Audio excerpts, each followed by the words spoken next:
Preceded by a shower of flares, German bombers rained fire and high explosive bombs in their most savage attack on London.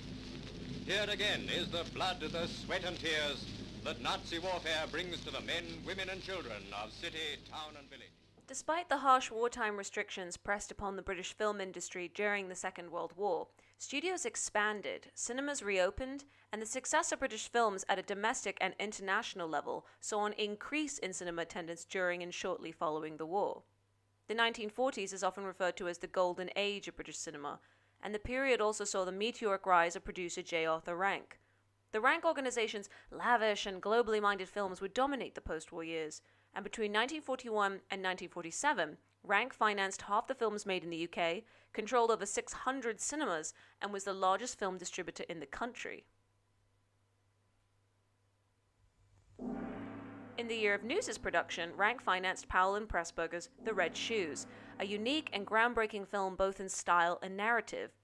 Rather infamously, Rank walked out of a preview screening of the film, but despite his lack of confidence in the finished product, it became one of the most commercially successful films in the US during the year of its release. In the same year, Rank also financially backed Ealing Studios, which began producing films with the comedy Whiskey Galore. But despite Rank's success, post-war cinema on the whole was still battling other mediums, and one way they were appealing to audiences was by importing Hollywood actors.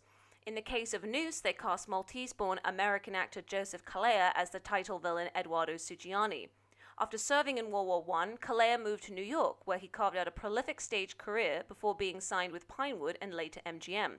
According to Melvin Stokes, Calleia traveled the world as an opera singer before settling into Hollywood in the 1930s. It was there that he carved out a solid niche for himself as a celluloid villain. One is not always so lucky. I am. You should watch out. The superstitious have an old saying. Lucky at cards, unlucky at love. It's a good thing I'm not, isn't it? Not what? Superstitious.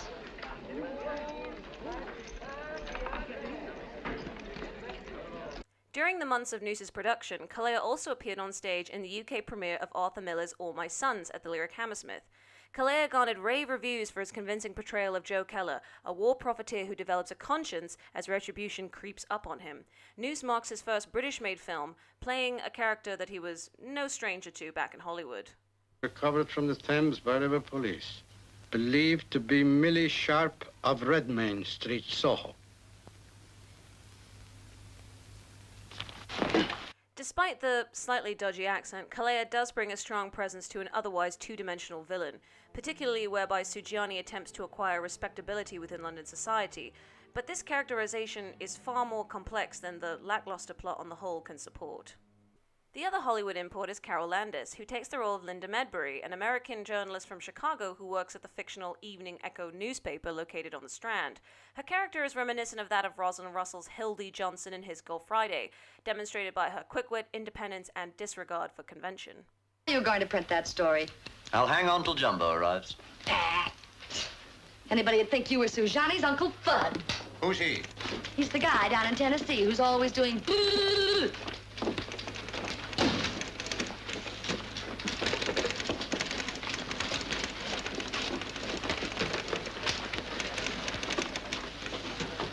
Well known in the West End of London and throughout the larger provincial centres as Eduardo Sugiani. Starting from today, the Evening Echo will publish... I just came back to get my shoes. In the film, Linda is engaged to ex-commando sports writer Captain Jumbo, played by Derek Farr, not to be confused with David Ferrar, who appears in Greville's later film Beat Girl. Because of Linda's refusal to compromise her story about Sugiani, Hoyle inadvertently becomes the orchestrator of Operation Noose, a convoluted plan to overthrow Sugiani via destroying his black market business. We're going straight through the front door.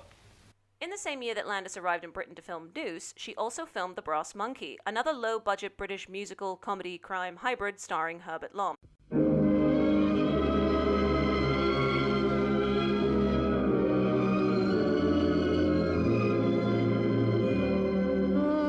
I know myself too well to admit that it's over. I know myself too well to call it a day.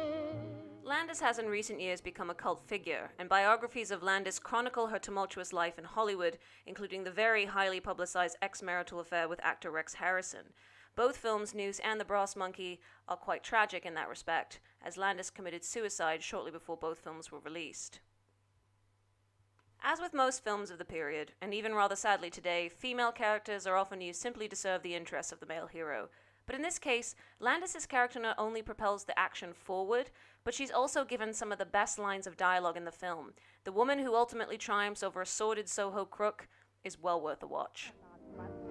I must confess, but I swear I'll go on wearing less and less for my chin-up dress if it will bring you